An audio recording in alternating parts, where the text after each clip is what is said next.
So I find that for me, as well as for probably a lot of people, that when it comes to the spiritual life, even though there is definitely there's definitely improvements, there's definitely progress and things like that, that there can be this feeling that there's still so much more that needs to be done. And I know this for myself, that after having reached a particular milestone in my recovery a couple weeks ago, that I still have more to work on. I still have things that I need to surrender to God for God to heal. And I also noticed that in my life, like, I'm still struggling with maybe a sense of like lack of acceptance, a lack of maybe gratitude perhaps, and thinking like, why am I still in the kind of same situation that I am in terms of my job, in terms of my living situation, things like that. That like, like last year, for example, I was hoping that I would be in my own place at this point, and I would have a better job. And, I'm not there yet, but at the same time, it's like when I step back and look at what God has done for me, I'm sober. I've been sober for, I'll say it, for 2 years now, thanks be to God. And I need to focus on that achievement that I've made while accepting that I still have work to do. And Saint Teresa of Lisieux, when she was on her deathbed, there was this one particular, I guess it was a superior of hers, who corrected her on something. And she was on her deathbed. Like, she wasn't like, it's not like that was just some like any usual day in her life. She was literally like maybe hours, if not minutes away from meeting Jesus Christ, her divine spouse. And yet, this superior of hers, I'm not sure exactly what the correction was about, but she corrected her on something.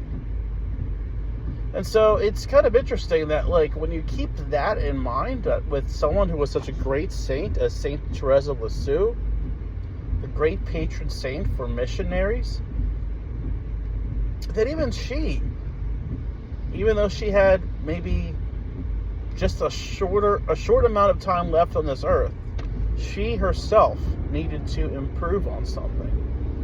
And when you have something like that in mind, it's like, oh, why should I complain that there are still some things that I have to work on? Why should I complain that there's still some things that I haven't even surrendered yet? Like, one of my big problems, for example, is going to bed late and not getting enough sleep. And then on the weekends, I sleep longer than I should to kind of make up for the lack of sleep that I've had. That's still an issue for me that I still have not surrendered. That I still have not surrendered as a very, like, big character defect of mine. Because obviously sleep affects everything, even from a spiritual point of view. Because if you have a lack of sleep, your guard is down a bit because when it comes to temptation, and you have all these other things. And so that's something that I personally have not made a full commitment to, and quite frankly, I don't have a desire for that yet, but I am praying for one. I'm praying to at least bring the body that the mind will follow, as 12-step groups will say. And so for me, like, it's okay for me and for anyone, even if they have made tremendous progress in their spiritual life, to still have work to do. Because the fact is that until we meet our Lord at our judgment, and God willing, we will die in His friendship, we still are going to have work to do. We're still going to have something that we need to improve on. And when it comes to, like, the earthly goals that we want to reach, such as maybe living on our own, having a better job and all that stuff. All those things are secondary. It's like the way that I see it is, if I did not have sobriety but had a better paying job, I would be in a far worse situation than I'm at right now. If I didn't have sobriety but had a decent sized house, or even just had a place on my own to live, what exactly does that mean if my heart is still away from God? But I have to accept that what I have as sobriety and recovery, not just with my addiction, but with my OCD, I almost feel like that can be relatable to what Jesus talks about when he talks about having treasure in heaven. Having like fruit that, like having a tree that bears fruit. And that's the key thing. Like Jesus also says in the Gospel of Matthew, what does it profit a man if he gains the whole world but loses his soul?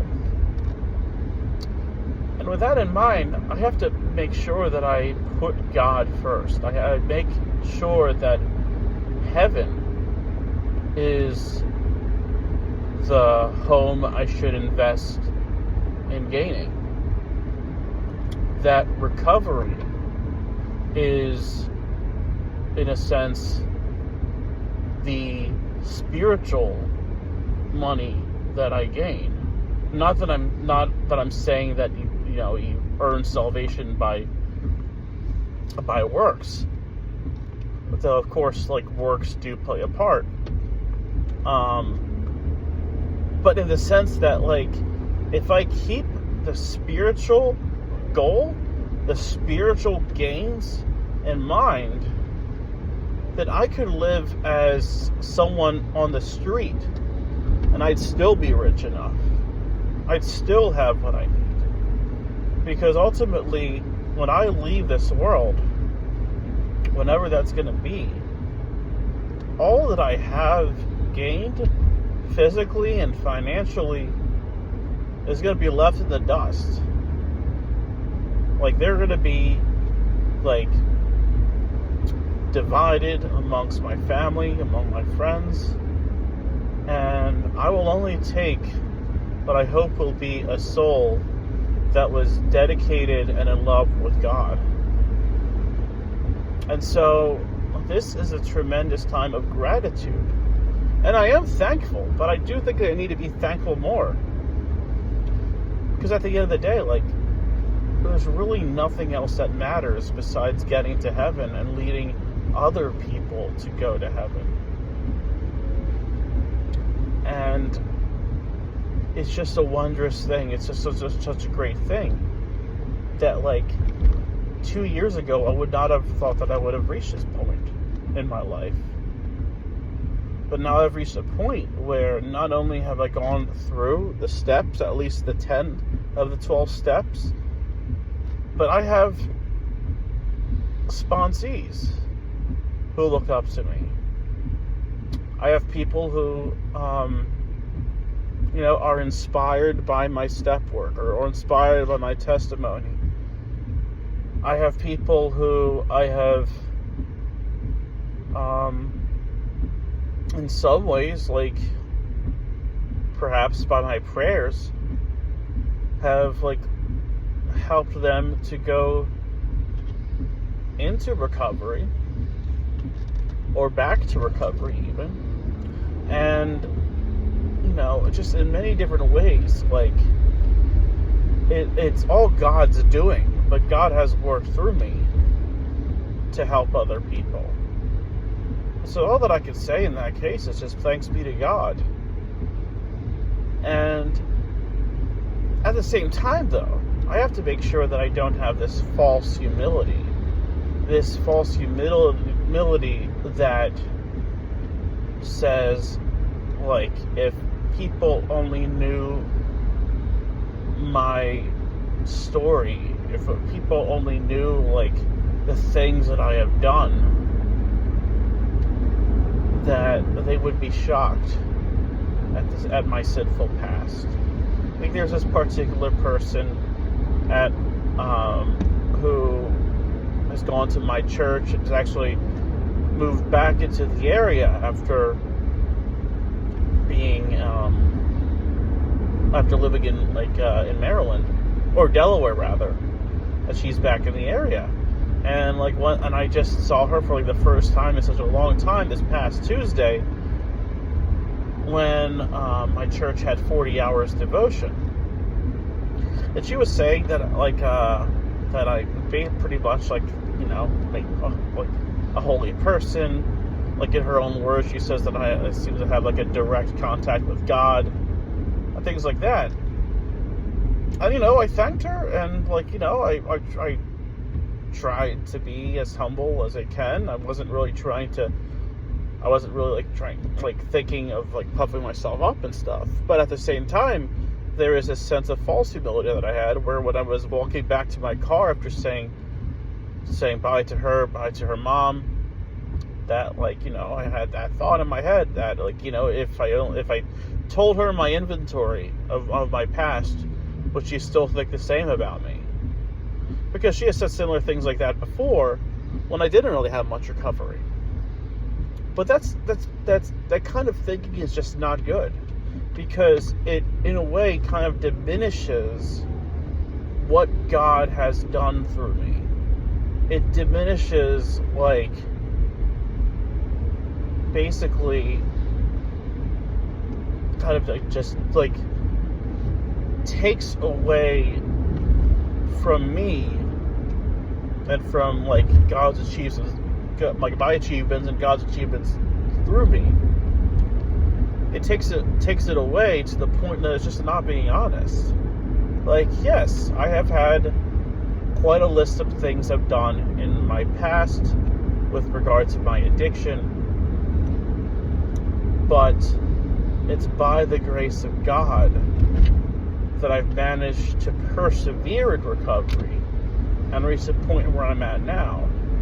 Because if I have this view of myself of woe is me, that I am not that great of a person and all that stuff like that, it's false humility, and it's actually a sign of pride. What I should be saying is, thanks be to God I didn't do worse in my addiction, that I didn't do worse sins, and that I didn't ruin my life and the lives of others, because there were people in my addiction who have harmed themselves and others. There were people in my addiction who have done far worse, and not that I'm not saying that I'm better than them, because I haven't done as much. I don't want to have the kind of mentality that the Pharisee had about the tax collector. But at the same time, if I just have this exaggerated view of myself to the point where I think that I'm not good, I'm not if people knew my past, what would they think? That's false pride. Because at the end of the day, I'm not as bad as I think. Not that I'm so much greater than I think. But I have to have this honesty that looks at my past and says, yeah, I have done some terrible things, but God has helped me to improve. And it's okay that I still have more improvement. It's okay that I still have more work to do, because it's by the grace of God that I'm not done yet, and that it seems to me that God is not through with me yet. And so the goal ultimately is to give glory to God for what He has achieved through me, to be thankful that He has used me to cooperate with this grace, and to be thankful that ultimately I have not reached a further low. That at some point I was able to just return to him. And that's just great. That's just like one of the greatest things. Because it's all God's doing. And if I simply am thankful for certain things that people say, such as that I have this direct connection to God and all this stuff, I'm thankful for it. And, don't take any glory for myself. Or really any, what's the word?